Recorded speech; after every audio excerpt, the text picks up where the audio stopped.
suis comme entré en retraite, j'avais 70 ans. Je me suis mis à réfléchir beaucoup sur la question de la démocratie. Parce que tous ces combats-là, par centaines qu'on a menés, que j'ai menés, puis aujourd'hui, on dirait que c'est pire que jamais, là, on est attaqué de partout en même temps, on se rend tous compte qu'on frappe un mur à un moment donné. Dès qu'on arrive, on a beau manifester, élaborer des mémoires, des plans d'action, etc. Quand on arrive au niveau des décisions, on se rend compte qu'on a de moins en moins de pouvoir sur les décisions. Les décisions, c'est les gouvernements qui les prennent, les politiques, c'est eux qui les votent, et ils sont de plus en plus sous l'emprise des multinationales, justement, des pouvoirs extérieurs à eux, plus grands et plus forts qu'eux, de sorte que, puis des partis politiques en plus, de sorte qu'on n'a plus de pouvoir sur les décisions. Alors moi, je me dis, OK, faut pas arrêter de travailler sur toutes les...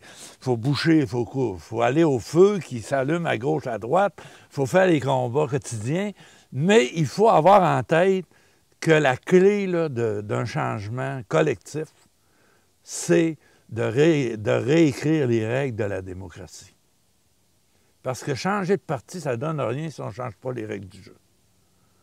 Alors, on a commencé, au début, ça a été un groupe qui s'est appelé les 100 partis, justement.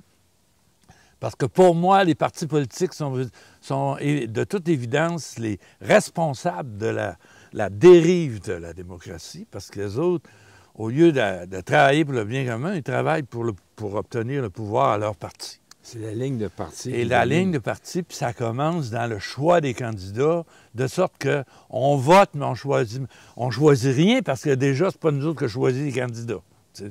Puis ainsi de suite. Puis toute la procédure parlementaire est telle que c'est le premier ministre, le bureau du premier ministre qui décide tout. Puis il est sûr de passer ce qu'il veut passer, parce qu'il y a la majorité à l'Assemblée. Aux États-Unis, c'est encore pire. C'est rendu que les politiciens choisissent leurs électeurs avec le gerrymandering, ils organisent les Oh oui, en plus, il y a tout ça. Là. Il y a les algorithmes démocratiques. Alors, moi, je me bats pour ça beaucoup actuellement, puis je travaille beaucoup à faire comprendre l'idée de l'Assemblée constituante, qui est, quand elle est bien comprise, la première Assemblée constituante, ça a été celle de la Révolution française en 1789. Ils ont dit, on ne veut plus de monarchie. Mais alors, on va se gouverner comment? Alors, ils ont dit, on va faire une assemblée qui va écrire une constitution, qui va nous constituer un nouvel État, un nouvel gouvernement. Et ça reste la façon, en démocratie, de changer nos régimes de décision. Maintenant, malheureusement, les constitutions de la plupart des États occidentaux ont été écrites par les politiciens et leurs amis. Alors, ils les ont écrites sur mesure pour eux, pour leur parti, etc. Donc, ça ne marche pas, ça. Ça, c'est sûr qu'on se fait avoir en partant. Alors, la seule façon, c'est d'y arriver. Il faut que ça soit écrit par le peuple. Il faut que ça soit une assemblée constituante composée de citoyens qui sont là indépendamment de leurs allégeances et qui sont donc le plus indépendants possible. Idéalement, donc, tirés au sort. Parce que pour le bien commun, c'est pas nécessaire d'avoir un diplôme des HEC pour réfléchir, délibérer sur le bien commun. Bon, on fait une assemblée constituante citoyenne, indépendante, qui, pendant 2 ans, mettons, va aller consulter la population partout. Puis à chaque fois qu'il y a eu des consultations au Québec, le monde a répondu par des mémoires extrêmement intelligents. Et là, on délibère et tout ça, et on écrit une constitution. Procédé, on peut d'abord demander à tous les gens qui seraient intéressés à s'inscrire. Et après, le tirage au sort peut se faire parmi ceux-là. Ou on peut faire un tirage au sort d'après la liste électorale. Et en plus, après ça, demander ceux qui acceptent. Donc, déjà là, il s'en éliminerait plusieurs. Puis il y a peut-être un certain nombre de critères d'admissibilité. il ne faut pas avoir peur du tirage au sort. C'est impossible qu'on se ramasse avec 90 de crackpots, là. Et ces gens-là vont diriger l'écriture d'une constitution pour le Québec, avec la population. Puis aujourd'hui, il y a bien des façons de le faire. On peut utiliser les médias sociaux en plus et tout ça, comme l'a fait l'Islande et tout ça. Donc, nous, on l'a proposé là, beaucoup à tous les partis politiques, tous les partis indépendantistes en particulier. Déjà, cette idée-là de la constituante, elle est dans le programme de Québec solidaire. Moi, j'en ai discuté avec Lisée, on en a discuté avec Martine Ouellette, on en a discuté avec plein de monde. Oui, Québec et tout ça.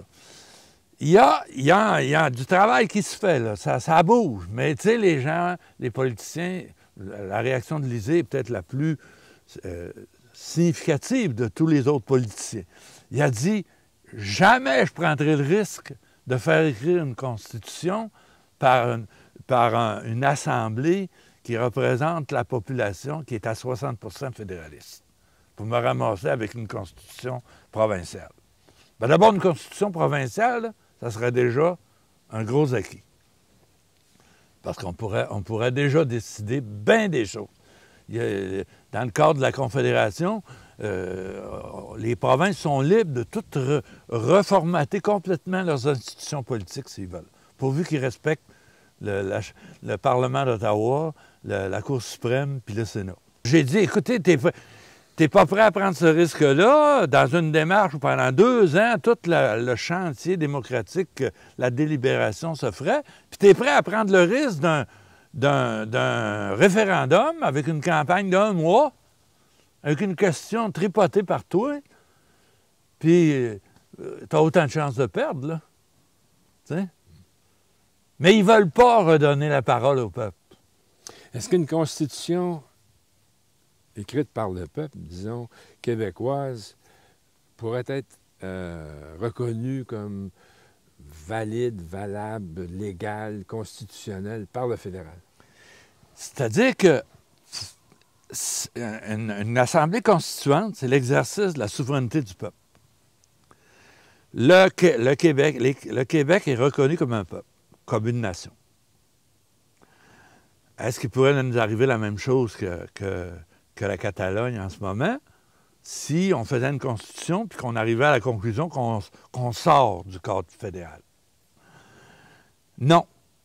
Théoriquement, là, juridiquement, actuellement, non. Parce que après le référendum de 95, Chrétien a dit que ça n'arrivera plus jamais. Ils ont eu assez peur. Et il a mandaté Dion Stéphane de demander à la Cour suprême si le Québec avait c'était légal s'il disait non, puis il disait oui, puis il sortait de la Confédération.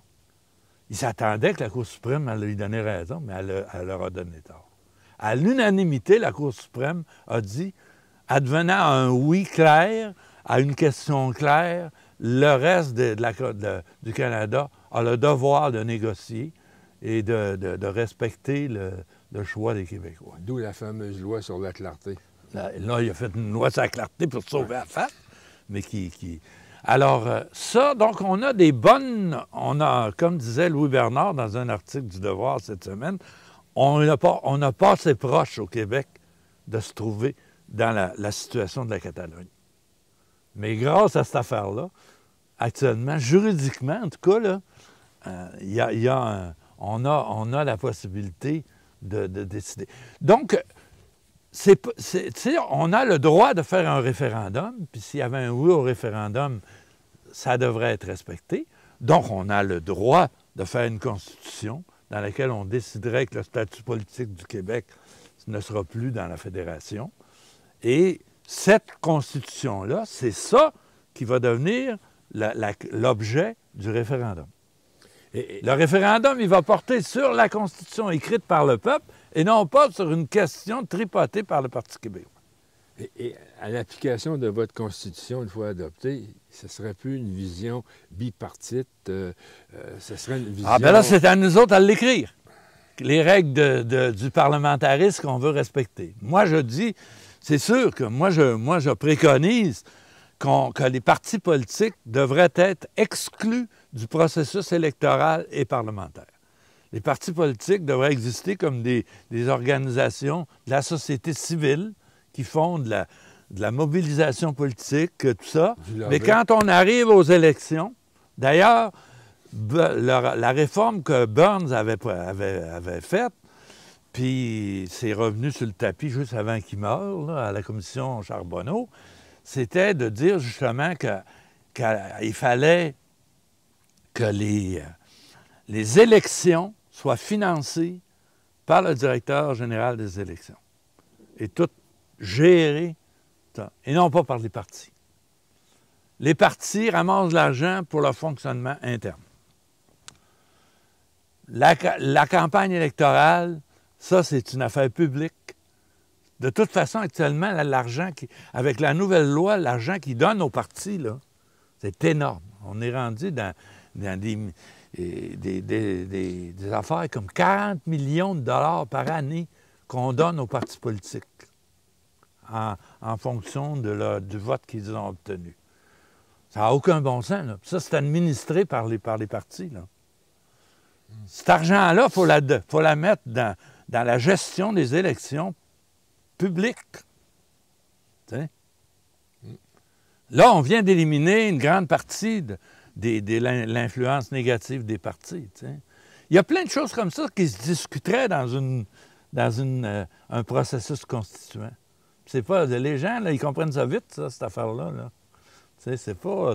Puis les constituants auraient la possibilité de s'adjoindre des personnes ressources, de se faire expliquer des affaires.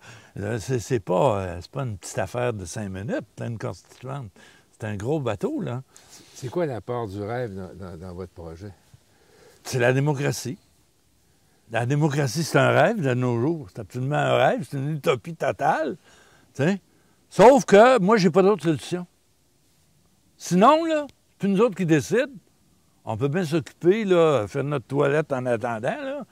Mais bon, on n'a plus le contrôle sur rien, puis on s'en va sur un mur, c'est clair, tout le monde nous le dit. On s'en va vers 10-15 ans, une période d'effondrement, de bouleversement très grave au point de vue de la nature, au point de vue du climat, au point de vue des inégalités sociales, des guerres, de la famine, de tout, là. Tout l'élastique commence à péter, là. Fait que, parce qu'on ne contrôle pas les décisions.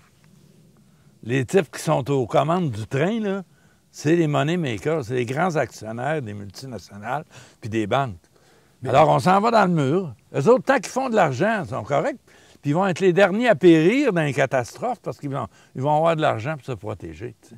Disons qu'on a une crise. Là, je crois qu'on a vraiment une crise de leadership au Québec actuellement. Là. Tout le monde tire dans toutes les directions. On est dans une confusion totale. Il y a des batailles d'arrière-garde qui se font inutilement. On devrait tabler sur la démocratie, justement. Moi, à mon avis, le dossier, le défi de repenser, de refaire notre démocratie, ça peut rallier tout le monde. Tu sais, je pense que c'est par ce côté-là, puis l'environnement, qu'on peut regrouper, fédérer les forces actuellement. C'est pas par... même l'indépendance, il faut y accéder par là, à mon avis. L'indépendance, là, c'est pas pour... c'est de moins en moins là, pour assurer la survivance des Canadiens français.